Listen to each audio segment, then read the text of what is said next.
कल जिस थ्योरम का प्रूफ हम कर रहे थे उसमें जहां तक हमने किया था वहां तक आप लोगों को समझ में आ गया था या पूरा दोबारा से रिपीट करना है? कल हम इस थ्योरम को प्रूफ कर रहे थे कि अगर V कोई हमारा फाइनाइट डायमेंशनल वेक्टर स्पेस है and W1 and W2 are any two subspaces of vector space V, then dimension of W1 plus W2 equals to dimension of W1 plus dimension of W2 minus dimension of W1 intersection W2। मैं इसके फिर भी जो steps बता दिए थे उनको मैं फिर से रिपीट कर रही हूँ।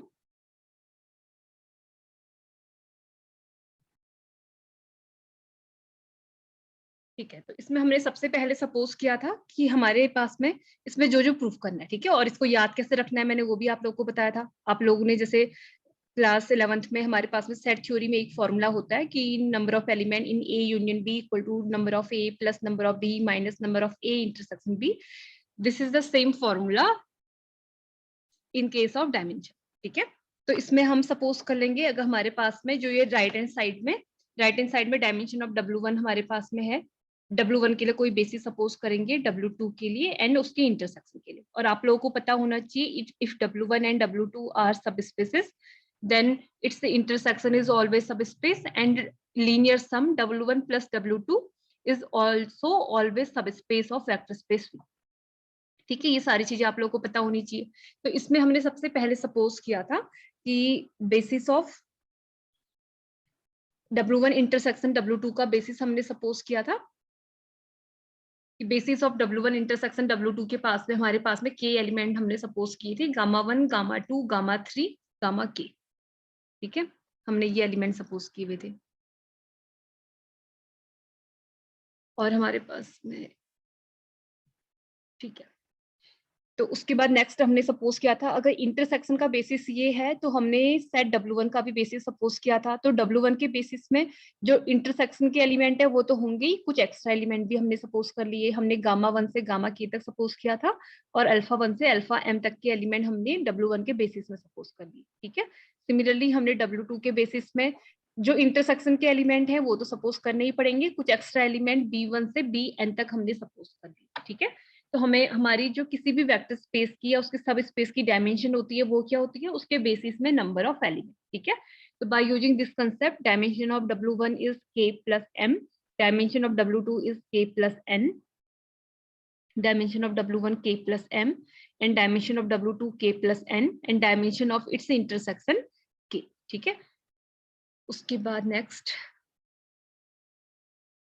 ये भी हमने कर लिया था। जो राइट हैंड साइड है अगर उस पे वैल्यू अगर सब्स्टिट्यूट करें तो dimension of W1 plus dimension of W2 minus dimension of W1 intersection W2 की हमने वैल्यू इसमें डिटरमाइन करी थी। तो ये वैल्यू हमारे पास में आई थी k plus m plus n। ठीक है, ये वैल्यू हमारे पास में इतनी आई थी।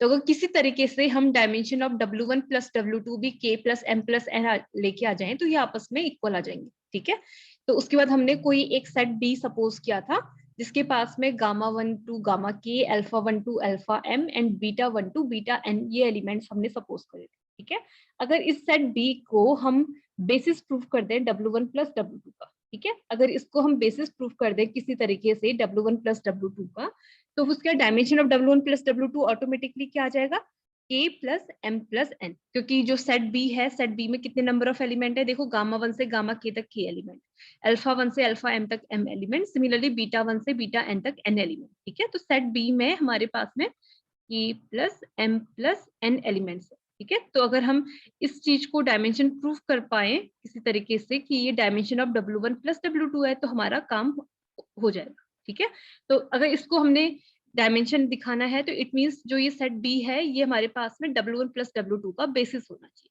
तो बेसिस होने के लिए जो ये सेट है एक तो लीनियरली इंडिपेंडेंट होना चाहिए और दूसरा W1 प्लस W2 को स्पान करना चाहिए। ठीक है, तो हमने पहले यहाँ पे लिखा था since W1 and W2 are subspaces of vector space V, तो हमें पता है कि जो लीनियर सम होता है वो ऑलवेज सब स्पेस होता है। तो by using this concept W1 plus W2 हमारा सब स्पेस ऑफ V आ गया। अब B को हमने बेसिस दिखाना है W1 प्लस W2। ठीक है, तो सबसे पहले इसको लीनियरली इंडिपेंडेंट दिखाएंगे।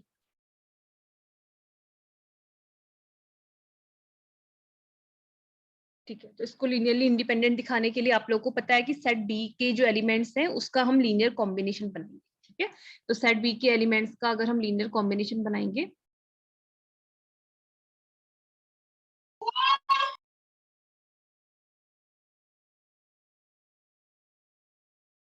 ठीक है, तो हमने सेट बी के एलिमेंट का लीनियर कॉम्बिनेशन बनाया हुआ है।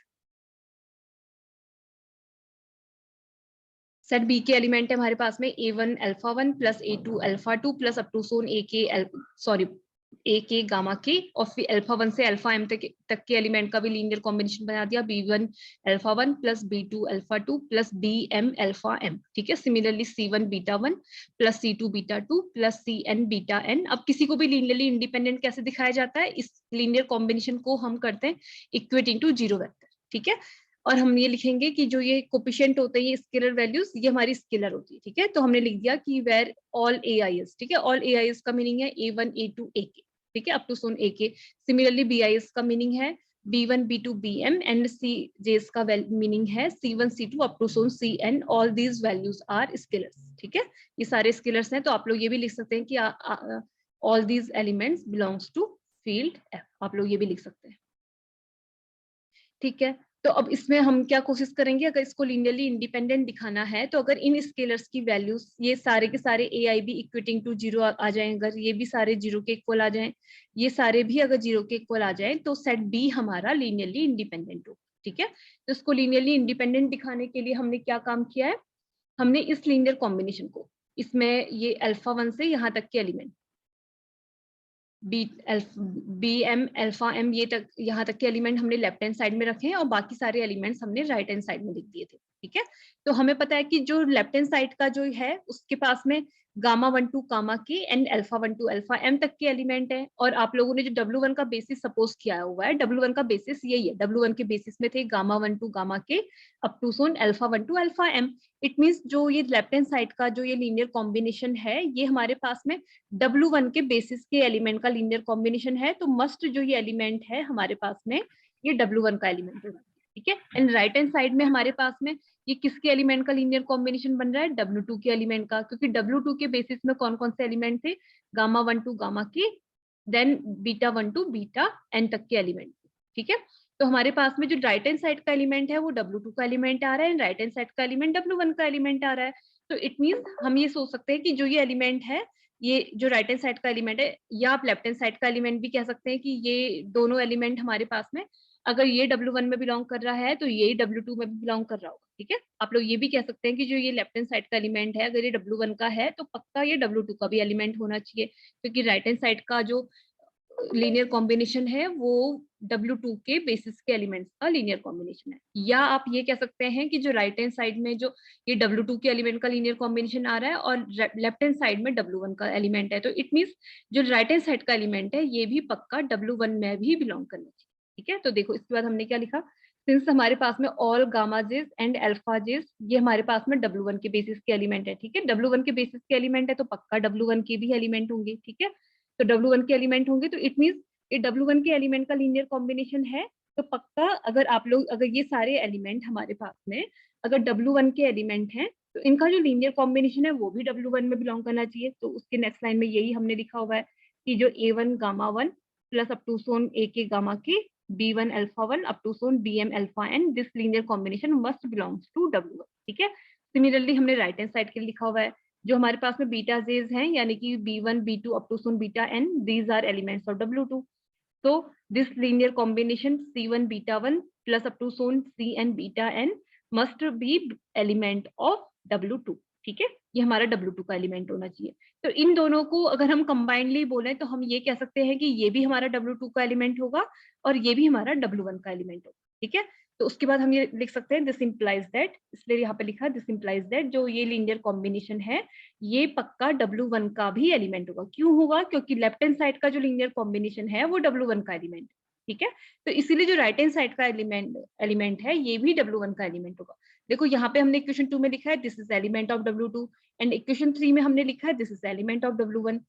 same element this is element of W2, also this is element of W1। it means this element, this linear combination will also be element of its intersection। ठीक है, उसके next line में हमने लिख दिया दिस implies that जो ये linear combination है, this will also be element of linear its intersection। ठीक है, तो फ्रॉम सेकेंड एंड थर्ड हमारे पास में आ गया जो ये लीनियर कॉम्बिनेशन है, ये इंटरसेक्शन का एलिमेंट हो। इसके आगे आप लोगों ने नोट नहीं किया होगा, तो इसके आगे आप लोग नोट भी कर लेंगे। ठीक है, तो यहां तक आप लोगों को समझ में आ गया। बताओ बेटा, यहाँ तक समझ में आ गया? या किसी स्टेप पे अगर कोई डाउट है तो आप लोग पूछ सकते हैं। किसी की कोई आवाज नहीं आ रही तो मैं ये मान ले रही हूँ कि आप लोगों को यहाँ तक समझ में आ गया। तो अब नेक्स्ट देखिए, अभी हमें ये मिला हुआ है कि जो ये एलिमेंट है ये W1 इंटरसेक्शन W2 का एलिमेंट, ठीक है। अगर ये W1 इंटरसेक्शन W2 का एलिमेंट है तो अब इसके आगे हम क्या यूज करने वाले हैं? जो हमने इनिशियली सपोज किया था, इनिशियली हमने ये सपोज किया था कि हमारे पास में जो W1 इंटरसेक्शन W2 है इसका बेसिस हमने सपोज किया हुआ है BW1 इंटरसेक्शन W2 हमने सपोज किया है, इसके पास में Γ1 Γ2 अप टू सोन गामा के ये एलिमेंट्स है, ठीक है। अब जो ये लीनियर कॉम्बिनेशन है ये अगर इंटरसेक्शन का एलिमेंट है और ये इसका बेसिस है, ये W जो ये लेफ्ट हैंड जो ये एलिमेंट है ये इसके इंटरसेक्शन का एलिमेंट है और इंटरसेक्शन का जो बेसिस है वो ये है, ठीक है।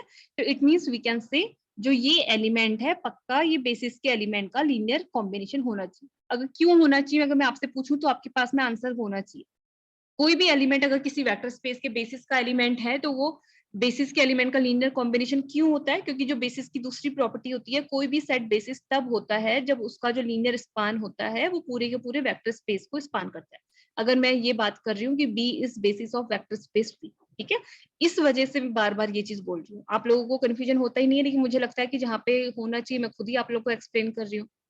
आप लोगों के एग्जाम, आप लोगों को मैं बार बार बता रही हूँ कि जुलाई में एग्जाम होने वाले हैं, आप लोगों ने रेस्ट नहीं करना है, आप लोगों ने चीजों को डेली रिवाइज करना है, ठीक है। तो अगर ये हमारे पास में देखिए ये अभी केस चल रहा है W1 इंटरसेक्शन W2 का, ठीक है। तो W1 इंटरसेक्शन W2 का जो बेसिस है तो उसका जो बेसिस है W1 इंटरसेक्शन W2 के ईच एलिमेंट को स्पान करना चाहिए bye definition of its basis, ठीक है। तो हमारे पास में जो ये एलिमेंट है ये इंटरसेक्शन में बिलोंग कर रहा है, तो ये पक्का जो W1 इंटरसेक्शन W2 का बेसिस है उसके एलिमेंट के लीनियर स्पान के लीनियर कॉम्बिनेशन के फॉर्म में एक्सप्रेस किया जाएगा, ठीक है। तो इसके नेक्स्ट पेज पे देखते हैं, ठीक है। हमारे पास में आया था जो लेफ्ट हैंड साइड में हमने लिखा हुआ है कि this is element of its intersection, ठीक है। अगर इंटरसेक्शन का एलिमेंट है तो पक्का ये उसके बेसिस के एलिमेंट का लीनियर कॉम्बिनेशन होना चाहिए। तो ABC हमने कोफिशिएंट यूज कर लिए, तो अब D कोफिशिएंट यूज करते हैं, ठीक है। तो हमने लिख दिया this element is linear combination of elements of its basis. तो बेसिस में एलिमेंट है Γ1 Γ2 Γk, तो उनके एलिमेंट्स का लीनियर कॉम्बिनेशन हो गया D1 Γ1 plus D2 Γ2 plus D3 Γ3 up to so on Dk Γk, where all dj यानी कि D1 D2 up to so on Dk are scalars, ठीक है। अब जो राइट हैंड साइड के टर्म्स हैं इनको लेफ्ट हैंड साइड में शिफ्ट किया हुआ है, ठीक है। तो हमारे पास आ गया, या एक ही बात है कि इसको राइट हैंड साइड में शिफ्ट कर लो या इसको लेफ्ट हैंड साइड में, एक ही बात, ठीक है। तो उसके बाद हमारे पास में आ गया D1 Γ1 plus D2 Γ2 up to so on Dk Γk, इसको राइट हैंड साइड में शिफ्ट किया तो minus C1 β1 minus C2 β2 up to so on minus Cn βn equal to 0 vector, ठीक है। इसको इक्वेशन 4 सपोज किया हुआ है।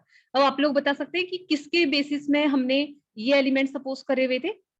जो ये एलिमेंट हमने सपोज किए थे Γ1 Γ2 up to so on Γk and β1 β2 up to so on βn। आप लोग को याद है ये किसका बेसिस था? ये सेट ये W1 का बेसिस था या W2 का बेसिस था? किसका बेसिस हमने सपोज किया था? अगर आप लोगों ने नोट करा है मेरे साथ साथ में तो आप लोग अपनी कॉपी में देख के बताओ किसका बेसिस है बेटा? ये W2 का, ठीक है। ये जो ये है ये हमने W2 का बेसिस सपोज किया हुआ है, ठीक है। तो अब देखो हमें अगर ये बेसिस है तो हमें पता है कि ये एक लीनियरली इंडिपेंडेंट सेट होगा। तो जो इक्वेशन 4 है, देखो इक्वेशन 4 क्या है हमारे पास में? W2 जो बेसिस है इसके वेक्टर्स का लीनियर कॉम्बिनेशन है। देखो D1 Γ1 up to so on Dk Γk तक के एलिमेंट, यहाँ पे इनके जो स्केलर वैल्यू है D1 D2 Dk है, और β1 का कोफिशिएंट है वो माइनस C1, इसका कोफिशिएंट है माइनस C2, इसका कोफिशिएंट है माइनस Cn। इट मींस जो इक्वेशन 4 है वो W2 के बेसिस के एलिमेंट का लीनियर कॉम्बिनेशन, ठीक है। और हमें पता है कि जो ये बेसिस है तो इट मींस ये लीनियरली इंडिपेंडेंट सेट है, ठीक है। अब देखो left hand side of equation 4 is linear combination of elements of basis of W2, ठीक है।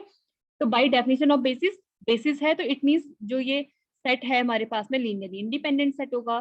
तो कोई भी सेट लीनियरली इंडिपेंडेंट कब होता है? जब उसकी ऑल स्केलर्स की वैल्यू 0 आ जाती है, ठीक है। तो हमारे पास में W2 एक लीनियरली इंडिपेंडेंट सेट है, तो इक्वेशन 4 में जितनी भी स्केलर वैल्यू यूज हुई हैं बाय डेफिनेशन ऑफ बेसिस वो हमारी 0 आ जाएगी, ठीक है। तो by definition of basis D1 equal to 0, D2 equal to 0, DK equal to 0, C1 equal to 0, C2 0, Cn 0.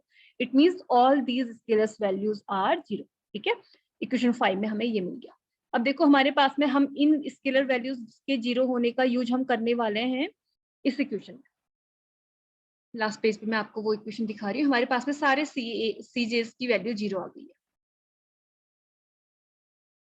देखो जो हमारी ये इक्वेशन 1 है ना, हमारे पास में अब C1 भी 0 आ गया है, C2 0 आ गया है, अब टू सोन ऑल CJ हमारे पास में 0 आ गए। तो जो इक्वेशन 1 है उसका राइट हैंड साइड ऑटोमेटिकली क्या बन जाएगा, 0 वेक्टर बन जाएगा, क्योंकि ऑल स्केलर 0 है, फिर वेक्टर से मल्टीप्लाई होंगे तो राइट हैंड साइड आ जाएगा 0 वेक्टर। ठीक है, तो ऑल सीजेस की वैल्यू 0 है, उसको हम यूज करेंगे इक्वेशन 1 में। तो अब देखते हैं फिर हमको क्या मिलता है।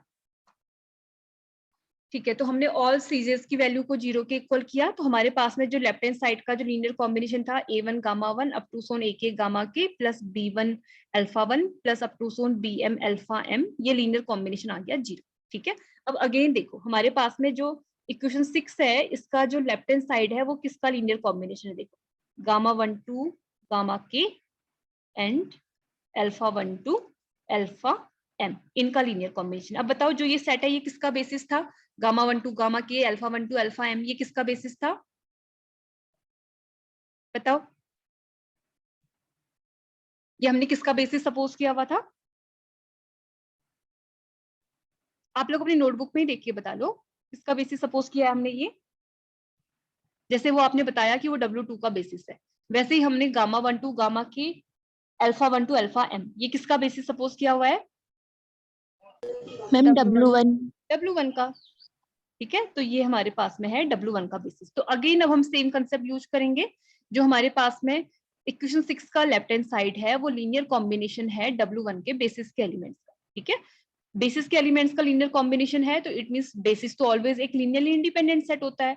लीनियरली इंडिपेंडेंट सेट होता है तो इक्वेशन 6 में जितनी भी स्केलर वैल्यूज हैं ये क्या होनी चाहिए, 0। ठीक है, तो अब हमारे पास में ऑल A1 इक्वल टू भी 0 आ जाएगा, A2 0, A3 0, AK 0, B1 0, B2 0, BM 0।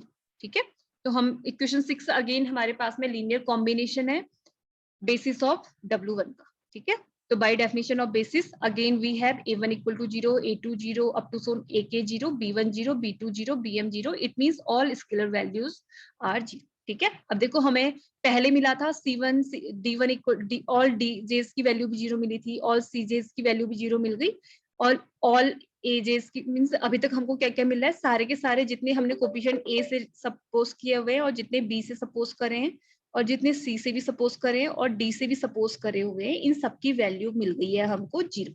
ठीक है, अब देखिए मैं आप लोगों को लास्ट इक्वेशन दिखाती हूँ, हमने कौन सा कॉम्बिनेशन सपोज किया था।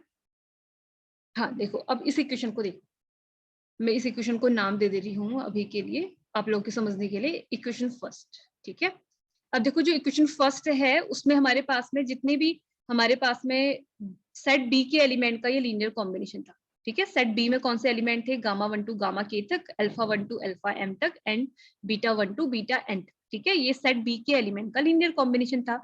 अब जितने भी ये स्केलर वैल्यूज है ऑल एजेस की वैल्यू भी 0 है, इट मींस A1 भी 0 आ गया है, A2 0 आ गया है, अप टू सोन AK 0 आ गया है, B1 0, B2 0, similarly BM 0, C1 0, C2 0, up to so on CN 0। ठीक है, तो इट मींस जो ये इक्वेशन 1 है इसमें जो लीनियर कॉम्बिनेशन बना हुआ है उसमें ऑल स्केलर्स की वैल्यू 0 आ रही है। तो सेट बी कैसा सेट होना चाहिए, अगर ऑल स्केलर वैल्यूज 0 आती हैं तो सेट हमारा क्या होता है, लीनियरली इंडिपेंडेंट या डिपेंडेंट,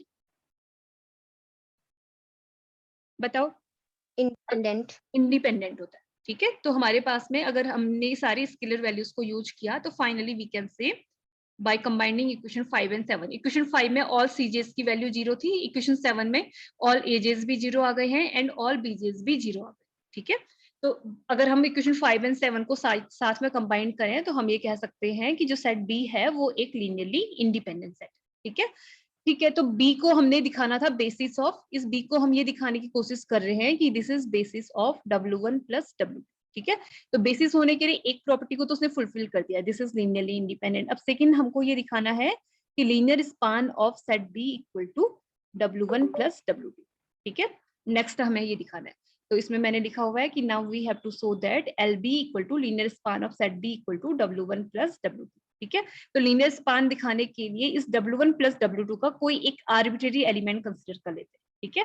हमने सपोज कर लिया let alpha is any arbitrary element of W1 plus W2, ठीक है। अगर ये W1 प्लस W2 का एलिमेंट है तो by definition of linear sum alpha किस टाइप से होगा, बीटा प्लस गामा के टाइप से होगा, जहां जो ये बीटा है ये W1 का एलिमेंट होना चाहिए एंड गामा होना चाहिए W2 का एलिमेंट, ठीक है। तो लिख दिया where beta belongs to W1 and gamma belongs to W2, ठीक है। अब जो ये बीटा है ये W1 का एलिमेंट है, अगर ये W1 का एलिमेंट है तो जो W1 का बेसिस था ये उसके बेसिस के एलिमेंट का लीनियर कॉम्बिनेशन होना चाहिए, ठीक है, बेसिस की डेफिनेशन से। और अगर गामा 1 W2 का एलिमेंट है तो गामा 2 भी जो W2 है उसके बेसिस के एलिमेंट का लीनियर कॉम्बिनेशन होना चाहिए। बाकी मैं कुछ भी नहीं कर रही हूँ बेटा, एक्स्ट्रा जो डेफिनेशंस हैं उनको ही लगा रही हूँ, ठीक है।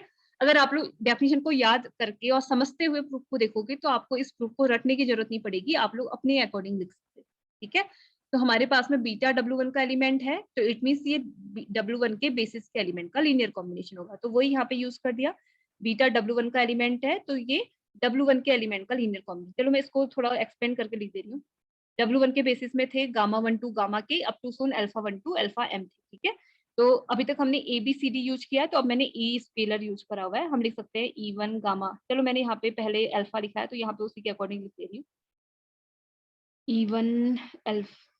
चलो मैं पहले आप लोगों को कंफ्यूजन ना हो उसी के अकॉर्डिंग लिख रही हूँ। पहले हमने गामा 1 टू गामा के सपोज करे थे, तो बीटा इक्वल टू लिख दे रही हूँ F1 gamma 1 plus F2 gamma 2 plus up to so on F K gamma K, ठीक है। और फिर उसके पास में अल्फा 1 से अल्फा m तक के भी एलिमेंट थे, उसके लिए E स्केलर यूज कर लेते हैं, तो E1 alpha 1 plus up to so on EM alpha m। इसको हम इस फॉर्म में लिख सकते हैं, क्यों? क्योंकि जो बीटा है वो WM का एलिमेंट है, तो W1 के बेसिस के एलिमेंट का वो लीनियर कॉम्बिनेशन की फॉर्म में लिखा जाना चाहिए बाय डेफिनेशन ऑफ बेसिस, ठीक है। तो इसी को मैंने समेशन फॉर्म में लिख दिया। तो देखो जो लेफ्ट हैंड साइड है, लेफ्ट हैंड साइड को अगर हम समेशन फॉर्म में लिखेंगे तो वो हो जाएगा sigma Fi gamma I where I varies from 1 to k, ठीक है। सिमिलरली जो ये दूसरा वाला टर्म है E1 अल्फा 1, इसको हम लिख सकते हैं sigma EI alpha I where I varies from 1 to m। देखो यहाँ पे ये अल्फा 1 से up to so on alpha m तक जा रहा है, तो मैंने इसको डायरेक्ट समेशन की फॉर्म में लिख दिया, ठीक है। कैसे लिखा है वो मैंने आपको समझा दिया है। सिमिलरली जो गामा है वो W2 का एलिमेंट है, तो W2 के बेसिस के एलिमेंट का लीनियर कॉम्बिनेशन होना चाहिए। तो W2 का बेसिस था gamma 1 to gamma K up to so on beta 1 to beta n, ठीक है। तो इसको लिखा है H1 gamma 1 plus H2 gamma 2 plus up to so on HK gamma K plus G1 beta 1 plus G2 beta 2 plus up to so on GN beta n। तो उसको summation form में लिखेंगे तो हमें ये मिल गया, ठीक है। तो जो हमारे पास में यहाँ पे बीटा एंड गामा की वैल्यू आई है उसको सब्स्टिट्यूट कर देंगे यहाँ पर, ठीक है। यहाँ पे जो बीटा की वैल्यू समेशन फॉर्म में आई है वो यहाँ से रख देंगे और गामा की वैल्यू भी यहाँ सब्स्टिट्यूट कर देंगे। तो अब अल्फा फाइनली क्या मिलता है वो देखो। अब अल्फा की वैल्यू हमारे पास आ गई ये, तो हमारे पास में अब अल्फा आ गया समेशन ऑफ, ये हमारे पास में बीटा की वैल्यू थी दिस प्लस दिस और ये वैल्यू थी हमारे पास में गामा की, ठीक है। अब देखो एक चीज क्या हो रही है हमारे पास में, जो ये एफ आई गामा आई है और एच आई गामा आई है, इसमें गामा आई कॉमन आ रहा है, ठीक है। और हर अगर आप लोग लिखना चाहते हैं तो आप लोग लिख सकते हैं यहाँ पे जो ये आई है ये वेरी करेगा 1 to m, मैंने पीछे तो लिखा हुआ है वैसे, यहाँ पे आई वेरी करेगा हमारा 1 to k और यहाँ पे बी आई वेरी करेगा 1 to n, ठीक है, क्योंकि बीटा हमारे 1 से n तक थे। यहाँ अगेन हमारा आई वेरी करेगा 1 to k, ठीक है। तो अब जो ये वाला टर्म है और इस वाले टर्म को साथ में लिख लेते हैं क्योंकि गामा आई कॉमन आ रहा है, ठीक है। तो इस वाले टर्म को तो सच एज यहाँ पे नोट कर दिया, आप लोग चाहे लिख लेना आई वेरीज फ्रॉम 1 to m लिख लेना और यहाँ पे लिख लेना कि आई वेरीज फ्रॉम 1 to n लिख लेना। चलो इसमें भी लिख ही लेती हूँ आई वेरीज फ्रॉम 1 to m, ठीक है। अब इन दोनों में से हमारा गामा आई कॉमन आ रहा है तो स्केलर वैल्यूज यहाँ पे again I varies from 1 to k और F I H I gamma आई हमारा आउटसाइड में आ गया, ठीक है। इक्वेशन 8। अब देखो अल्फा आपका कैसा एलिमेंट है, अल्फा आपका अल्फा, अब देखो हाँ मुझे पहले इतना बताना कि अगर आपके पास में ए कोई स्केलर है और बी कोई स्केलर है तो ए और बी को अगर आप ऐड करोगे, अगर ए और बी दो के दो हमारे फील्ड के एलिमेंट है, ठीक है, फील्ड के एलिमेंट है, तो ए प्लस बी भी क्या फील्ड का एलिमेंट होगा या नहीं होगा? अगर ए एंड बी फील्ड के एलिमेंट हैं तो ए प्लस बी फील्ड का एलिमेंट होगा या नहीं होगा? बताओ बताओ बेटा। ए एंड बी फील्ड के एलिमेंट हैं, तो उनका एडिशन फील्ड का एलिमेंट होगा या नहीं होगा? मैम होगा। ठीक है, अब क्यों होगा अभी बताओ? क्योंकि फील्ड हमारे पास में क्या होता है, फील्ड हमारे पास में एडिशन के रिस्पेक्ट में क्लोज होता है। एडिशन के रिस्पेक्ट में तो वो एक एबिलियन ग्रुप बनाता है ना, एबिलियन ग्रुप बनाता है, तो ग्रुप की फर्स्ट प्रॉपर्टी होती है कि वो क्लोजर प्रॉपर्टी को सेटिस्फाई करता है। ठीक है बेटा, आप लोग पूरे एक्सप्लेन पूरे रीजन के साथ में चीजों को याद रखा करो कि अगर ए बी अगर एफ के एलिमेंट है तो उनका एडिशन भी एफ में क्यों बिलोंग करेगा, इसलिए बिलोंग करेगा क्योंकि एफ एडिशन के रिस्पेक्ट में क्लोज होता है। तो हमारे पास में a प्लस बी भी हमारा फील्ड के एलिमेंट होगा, ये अब आप लोगों को पता है। तो अब वैसे ही सेम यहाँ पे एफ आई भी स्केलर है, एच आई भी स्केलर है, तो F I plus H I भी हमारा एक स्केलर वैल्यू होगी। ठीक है, तो फाइनली इक्वेशन 8 में हमें क्या दिख रहा है कि जो अल्फा है वो हमारे पास में alpha 1 up to so on alpha m उसका लीनियर कॉम्बिनेशन है, फिर उसके पास में beta 1 beta 2 up to so on beta n के एलिमेंट का लीनियर कॉम्बिनेशन है, फिर गामा 1 2 के। इट मींस जो इक्वेशन 8 है ना, इक्वेशन 8 में जो अल्फा है वो किसका लीनियर कॉम्बिनेशन में आपको बता दे रही हूँ कि गामा 1 से गामा k तक के एलिमेंट का, फिर अल्फा 1 से अल्फा m तक के एलिमेंट का लीनियर कॉम्बिनेशन है, एंड बीटा 1 से बीटा n के तक के एलिमेंट का लीनियर कॉम्बिनेशन है। तो जो अल्फा है ये किसके बी के जो बी सेट हमने सपोज किया हुआ था, बी के एलिमेंट्स का ही तो लीनियर कॉम्बिनेशन आ रहा है ना, जो अल्फा है सेट बी के एलिमेंट का लीनियर कॉम्बिनेशन आ रहा है। ठीक है, क्योंकि देखो इसमें सेट बी के सारे वेक्टर्स हमें यहाँ दिख रहे हैं। ठीक है, तो हम इक्वेशन 8 की हेल्प से ये कह सकते हैं कि equation 8 implies that alpha is linear combination of elements of set B. ठीक है, और मैंने सेट बी यहाँ पे लिख भी दिया है, तो अब आप लोग को कोई कंफ्यूजन नहीं होना चाहिए। तो हमने क्या सपोज किया था, हमने अल्फा कोई भी एक आर्बिट्रेरी एलिमेंट लिया था W1 प्लस W2 का, और हमने ये प्रूफ कर दिया है कि जो वो आर्बिट्रेरी एलिमेंट है सेट बी के एलिमेंट का लीनियर कॉम्बिनेशन है। ठीक है, तो इट मींस प्रूफ हो गया कि linear span of set B equal to W1 plus W2। ठीक है, तो इसको सपोज कर लिया इक्वेशन ए बी। ठीक है, इक्वेशन ए में हमने ये लिखा था कि set B is linearly independent set. मैं आप लोगों को दिखा देती हूँ, देखो ये सेट इक्वेशन ए है, ये इक्वेशन ए में हमने ये प्रूफ किया था कि set B is linearly independent set, और इक्वेशन बी में प्रूफ कर दिया है कि जो इसका लीनियर स्पान है वो W1 प्लस W2 के इक्वल है। ठीक है, तो इक्वेशन ए एंड बी को कंबाइन करेंगे तो combinely we can say set B is basis of W1 plus W2। ठीक है, अगर इक्वेशन ए एंड बी को कंबाइन करेंगे तो हम कंक्लूड करेंगे कि जो सेट बी है, set B is the basis of W1 plus W2। ठीक है, अगर set B W1 plus W2 का बेसिस है तो बाय डेफिनेशन ऑफ डायमेंशन हमारे पास में dimension of W1 plus W2 कितनी हो जाएगी, जितने सेट बी में number of element, set B में कितने एलिमेंट है K plus M plus N। ठीक है, तो अब देखो जो इक्वेशन सी मैंने वो उसको पहले ही सपोज कर दिया है, यहाँ पे देखो जो ये इक्वेशन सी है, इक्वेशन सी में हमारे पास में K plus M plus N आया है, अभी जो इक्वेशन डी है उसमें भी K plus M plus N आया है, और ये किसकी वैल्यू थी, dimension of W1 plus dimension of W2 minus dimension of W1 intersection W2। अभी हमारे पास में K plus M plus N value आई है dimension of W1 plus W2 की, तो इक्वेशन सी एंड डी को कंबाइन करेंगे तो हमारे पास में फाइनली आ गया कि dimension of W1 plus W2 equal to dimension of W1 plus dimension of W2 minus dimension of W1 intersection W2। ठीक है, यही रिजल्ट हमें प्रूव करना था। बेटा प्रूफ मैंने अपनी ओर से जितना सिंप्लीफाई हो सकता है मैंने उतना सिंप्लीफाई करके बताया है। अगर फिर भी आप लोगों को किसी स्टेप में कोई डाउट रहा है तो आप लोग पूछ सकते हैं, बताइए किसी भी स्टेप में कोई डाउट रहा है तो आप लोग पूछिए, अदरवाइज फिर हम नेक्स्ट थ्योरम स्टार्ट करते हैं।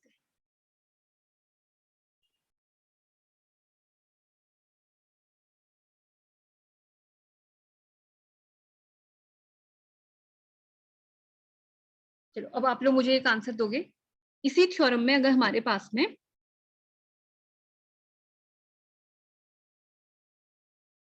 अगर जो लास्ट थ्योरम है उसी में, ठीक है, अगर हमारे पास में if V is a finite dimensional vector space, ये सब कुछ सेम रहे, if V is a finite dimensional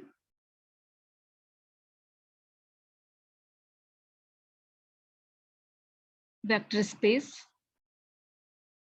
and, देखो इससे पहले सिंपल सब स्पेस बोला था, अभी एक वर्ड चेंज कर रही हूँ, and W1 and W2 are complementary sub spaces, are complementary sub spaces.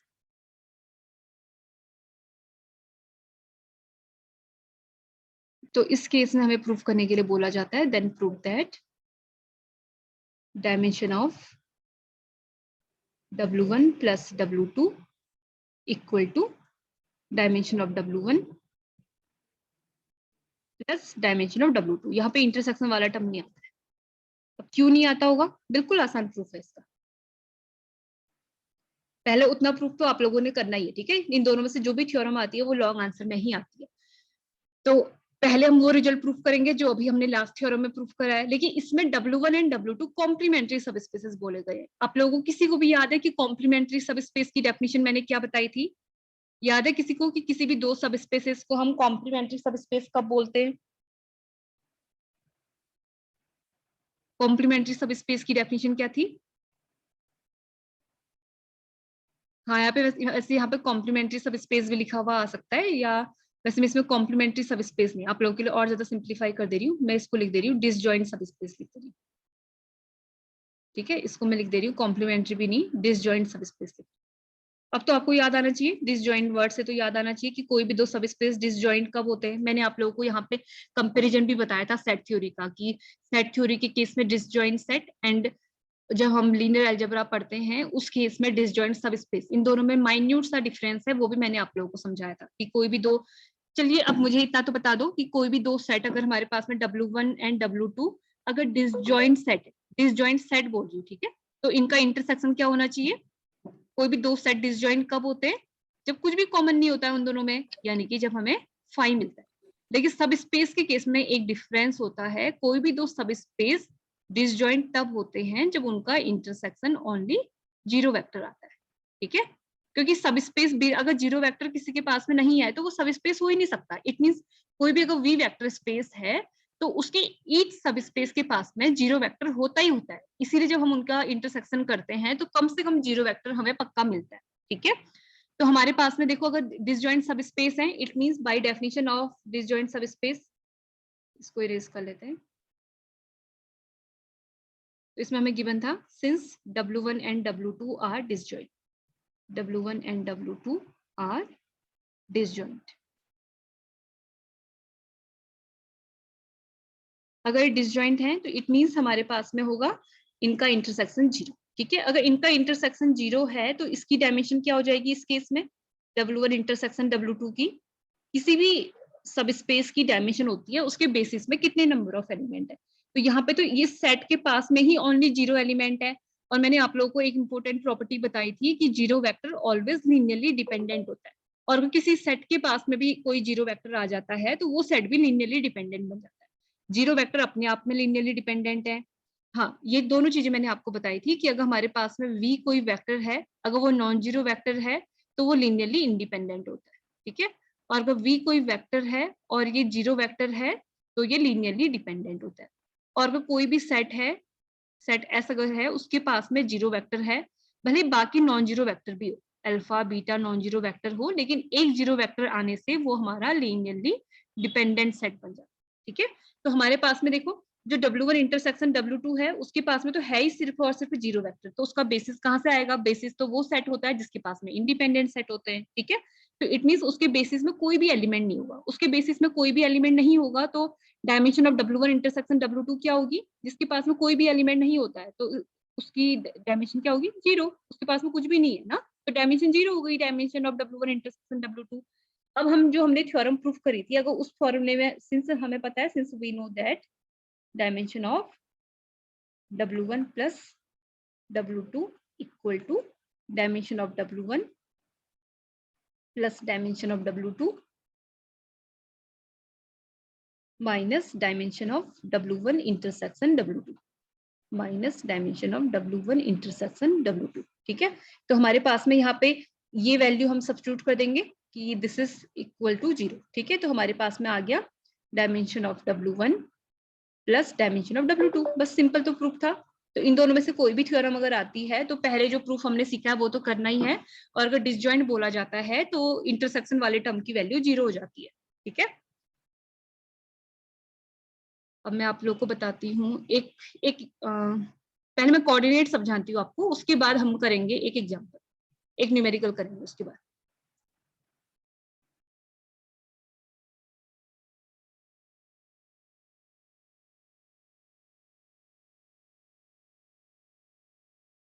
ठीक है, तो नेक्स्ट टॉपिक है हमारा कोऑर्डिनेट।